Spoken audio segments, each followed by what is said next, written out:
Hello everyone, and welcome to my young and restless official. I hope everyone is having a wonderful day.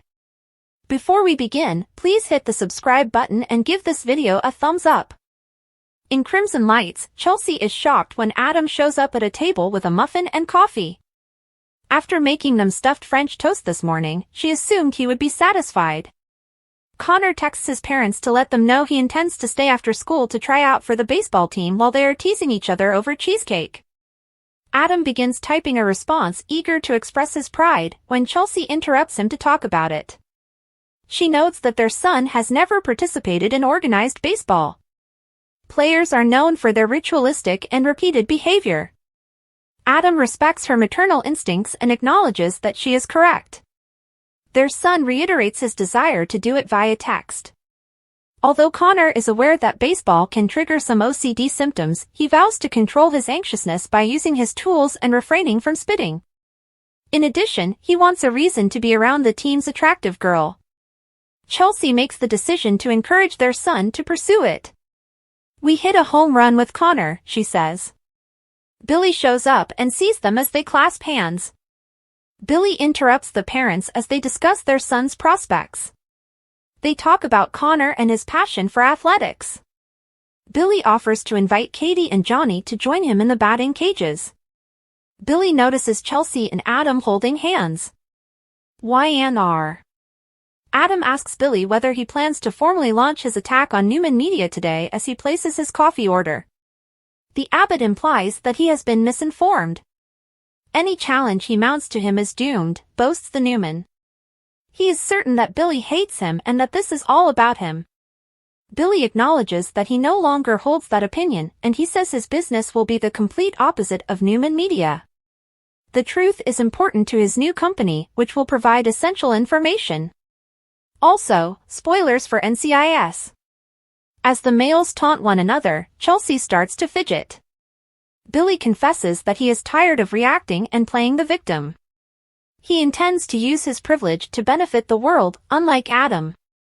Billy asserts, "I've found my voice, and it's an optimistic one." Adam becomes even more sarcastic as a result. When he thinks of the power of positivity, Phyllis is the first person that comes to mind. Chelsea orders the men to halt this after Billy accuses him of merely seeking a promotion. He claims that his business is prepared for launch and that the possibilities are endless. Adam jokes that they may let Newman Publishing decide whether the tale is true or not. See also, interview with Michelle Stafford and Sharon Case about the kidnapping narrative. Billy informs Chelsea that Adam initiated that after Adam leaves to answer a phone call. He's certain she's sick of the arguments and wants to know how Adam found out about the business. She believes Victor provided the information. Billy assures her that he has forgotten his grudge against the Newmans. Hearing that makes her smile. They talk about how she and Adam now share an address. He apologizes for going too far after mentioning that they were holding hands when he entered. He adds that he doesn't want her to suffer when he inquires as to whether her rekindled intimacy with Adam is truly motivated by Connor. They talk to Sally about his going on. Billy clarifies that they get along well and are enjoying themselves. He reiterates that his new business has nothing to do with the Newmans and advises her to exercise caution around Adam. She can take care of herself, but she is grateful that he is concerned. She has been extremely explicit about her boundaries with Adam. Billy and Chelsea talk about Adam YNR. Adam comes back and asks Billy why he hasn't gone. Does he wish to delve deeper into any other aspect of his life? Billy points out that Adam followed him with an axe to grind, but he maintains that he merely came in for coffee. Chelsea questions Adam on why he had to be so combative when Billy takes off. Billy initiated it, he grumbles. He seems to be taking things too personally, in her opinion. She was establishing limits with Billy, and Adam overheard her saying this. He maintains that Billy has no business dealing with this. His new business endeavor will fail, and he is a loser. Chelsea questions why he's behaving so threatening if he thinks that. Adam, frustrated, says he doesn't feel threatened. All he wants is for Billy to find another industry in which to fail. She begs him to put her first and put aside the family conflict. More, Japan visit by Mark Grossman. Adam apologizes, explaining that he believes Billy takes advantage of her to get under his skin. Chelsea implies that Adam is rarely involved in Billy's choices. None of this should come as a surprise because of his media experience. Adam laments that Billy has always detested him because of what transpired in Baltimore, which is why he pursued Sally. Is that the true focus of this? She queries. She believed that he had declared his love for her. Adam notes that she is protecting her former partner. Is she no longer with Billy? When they assault one another, Chelsea detests it. She loves Billy as much as he loves Sally. We must stop accusing each other of not moving on if we want to move forward, she argues. Adam accepts that. I don't want old business to divert me from what's new with them, he says, placing his hand on hers. She tells him that none of that is resolved as she removes her hand. Chelsea thinks they have a chance, but they need to stay focused. Victor makes fun of Billy in front of Jack. Jack and Diane arrive in the athletic club dining room as Nikki and Victor take their seats at a table. The Abbotts and Nikki are cordial, and Diane remarks on Victor's recovery from the gunshot wound. Victor believes they must have been motivated by Jack's remodeling of the ranch when he says that they are staying at the club because he is refurbishing at the Abbott manse. Victor asks for a word before Jack and his wife leave. He asks, "What illusion led you to urge your foolish brother to take on Newman Media?" Jack questions his sources of knowledge. Diane advises him to put more effort into healing rather than disparaging her family. Victor says, tying his fingers together, that he's excited to watch Billy burn to death while wasting Jack's money. John Abbott's stellar reputation will be tarnished once more by this. Jack huffs and furiously strokes his tie in response. Below the belt, Nikki exclaims, and Jack is certain that his father would be pleased with the impact Billy will have on the world. When Jack implies that he and Adam must be anxious at the moment, Victor almost erupts in laughter. The idiot brother will only damage the family name, the Newman is sure of it. Diane and Jack take pride in having taken Glissade away from him. Jack has had enough of all the dire forecasts. The mustache sits up and cautions that although they can spend all their time mending the houses outside, the Abbott house will soon be in ruins. At breakfast Jack and Diane argue with Nikki and Victor. Nikki tries to cut the talk short, so she and Diane exchange jabs. Jack then suggests that they negotiate a deal in an attempt to put a stop to it. "Are you high on drugs once more?" "What?" asks Victor. Jack wants the two of them to decide not to involve Kyle and Claire in their arguments. Diane and Nikki both concur with this. But Victor won't have any of this and won't let Claire make the decision. He is committed to keeping his family safe. As his bluster has alienated his other children, Jack believes that this will only drive Claire away. "I don't want your son and my granddaughter together. There will be heartache at the end," Victor says. Victor isn't giving up on YNR. As Jack and Diane are seated across the room, Diane expresses her pride in her husband for choosing the morally right path. He worries more about his brother than his son right now. The reason Victor knows so much is because they haven't issued a press statement. She considers the possibility that it was Phyllis who leaked it. She reminds him that he should trust her with that when he shifts the conversation to the house. Diane understands that when Victor brought up John, it struck a chord with him. She touches his hand and assures him that everything will work out well for the family. Jack and Diane talk about Phyllis and Billy YNR. Victor is urged by Nikki to call a truce. After being reminded that life is brief, Nikki returns to their table and asks her husband why he is wasting so much energy fighting. He won't allow Billy Boy to apply for a job at one of his businesses. He is certain that Adam will prevail and that Billy's schemes are a pathetic attempt at retaliation. With Phyllis involved, this looks like double trouble, but Nikki only hopes Jack understands what he's doing by investing in Billy. He argues that it is not in his nature to back off when she asks him to. Nikki advises him to let Adam take care of this. He forbids any of his kids from participating in his conflicts. When he pursues the Abbott, his wife is still worried about Claire and how she will be harmed. What would it take to end things before they get out of hand this time, reminding him that he had already declared a ceasefire with Jack. Nikki desires that Victor make amends. YNR. Billy calls Sally as soon as she enters the lobby. He wants to run his PR statement by her, so he would really like for her to visit. He needs to release something before Adam can because the Abbott Communications launch has been revealed.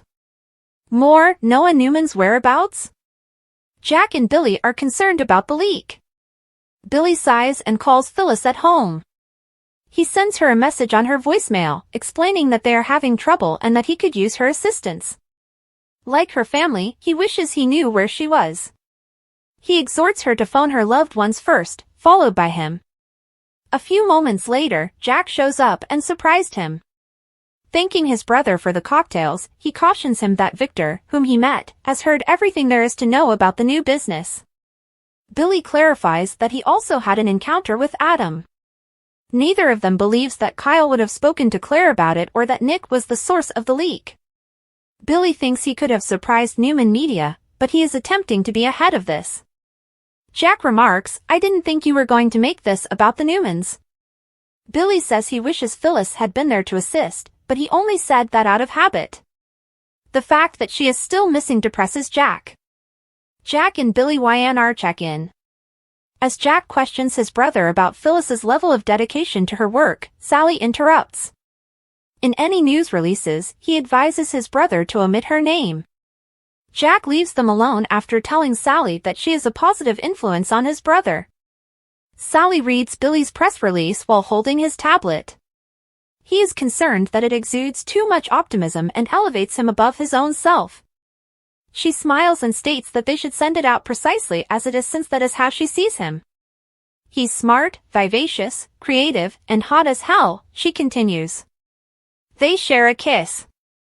The Young and the Restless spoilers for the week of March 3rd through March 14th promise a whirlwind of drama, intrigue, and emotional twists as the residents of Genoa City grapple with personal and professional challenges. The central focus of the week revolves around the ongoing mystery of Sharon Newman and Phyllis Summers' captivity as they attempt to outsmart their captor and escape their nightmarish predicament.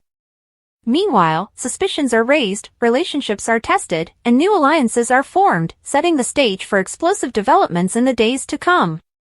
From Lily Winter's growing connection with Damian Kane to Nikki Newman's attempts to broker peace between Jack Abbott and Victor Newman, the episode is packed with gripping storytelling and emotional moments that will keep viewers eagerly tuning in. Tuesday, March 4th. The week kicks off with Daniel Romalotti Jr. and Summer Newman growing increasingly concerned about Phyllis Summers' sudden disappearance. Despite her brief phone call to reassure them, Phyllis's continued absence and lack of communication raise red flags. Daniel, determined to uncover the truth, pressures Chance Chancellor to launch a full-blown police investigation. However, Chance's reluctance to take immediate action frustrates Summer, who is convinced that Sharon Newman is somehow involved in her mother's disappearance. Summer's suspicions add tension to the storyline, as she clashes with Chance and voices her concerns to anyone who will listen. Meanwhile, Nick Newman begins to worry about Sharon's well-being, as her strange behavior and lack of contact with her daughters raise alarm bells. At the abandoned psychiatric facility, Sharon and Phyllis continue to navigate their captor's twisted game. Phyllis, fed up with the riddles and threats, devises a plan to break a window and scream for help.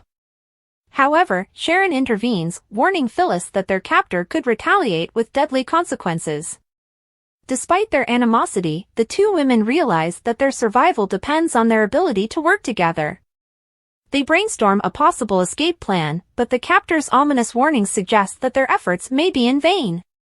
The tension between Sharon and Phyllis is palpable as they grapple with their fear, anger, and the realization that their captor may have a personal stake in their reconciliation. Wednesday, March 5th. Nikki Newman attempts to broker peace between Jack Abbott and Victor Newman, urging them to put aside their differences for the sake of their family. However, Nikki's efforts are met with resistance, as Jack and Victor's long-standing rivalry continues to simmer beneath the surface. The tension between the two men underscores the complexity of their relationship as they navigate their shared history and conflicting ambitions. Nikki's determination to bring peace to the Newman family adds an emotional layer to the storyline as she grapples with the challenges of mediating between two strong-willed men. Meanwhile, Billy Abbott decides to push Adam Newman's buttons, reigniting their long-standing rivalry. The confrontation between Billy and Adam is filled with tension as they exchange barbs and accusations. However, Billy's efforts to provoke Adam may backfire as the discovery of a leak at Jabot threatens to derail his plans. The fallout from the leak promises to have far-reaching implications for the Abbott family as they grapple with the challenges of running a successful business in the competitive world of Genoa City. Thursday, March 6th. Nikki Newman offers Claire Grace some much-needed advice, drawing on her own experiences to help the young woman navigate the challenges she faces. Nikki's wisdom and compassion shine through as she offers Claire guidance, underscoring the depth of their bond. Meanwhile, Devin Hamilton Winters turns to Lily for information about Damien Kane, hoping to uncover the truth about his connection to Aristotle Dumas. Lily's investigation into Damien's background continues to raise questions about his motives, as the residents of Genoa City grapple with the implications of his actions. Kyle Abbott sets boundaries with Summer Newman, recognizing the need to protect their relationship from the drama of their past.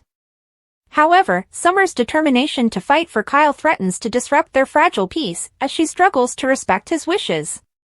The tension between Kyle and Summer adds an emotional layer to the storyline, as they navigate the complexities of their shared history and conflicting desires. Friday, March 7th. Victor Newman makes an ultimatum to Claire Grace, reminding her that his love comes with conditions. Victor's tough love approach underscores the complexity of their relationship, as Claire grapples with the challenges of living up to his expectations.